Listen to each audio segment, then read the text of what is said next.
Praise the lord. మీకు ఇది తెలుసా? ఏ యుద్ధము జరగకుండానే, ఏ ఆయుధములు వాడకుండానే రాత్రికి రాత్రే సైన్యం అంతా కుప్పకూలిపోయింది. కారణం ఏంటో తెలుసా? యెరూషలేమును ముట్టడి వేసినటువంటి అష్షూరు రాజు అయినటువంటి సన్హెరీబు ఆ రాత్రి యుద్ధ బేరితో యెరూషలేమును కుప్పకూల్చడానికి ఎంతగానో సన్నాహాలు చేశాడు.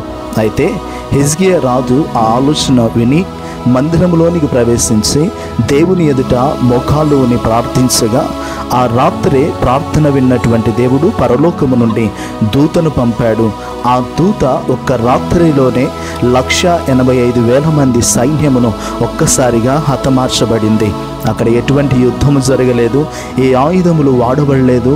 కానీ ఒక్క రాత్రిలో దూత 185,000 మందిని హతమార్చింది. ఒక్క ఆజ్ఞ పరలోకము నుండి వినపడితే చాలు, కథ మొత్తం మార్చగలిగిన ఒక్క దేవదూత చాలు.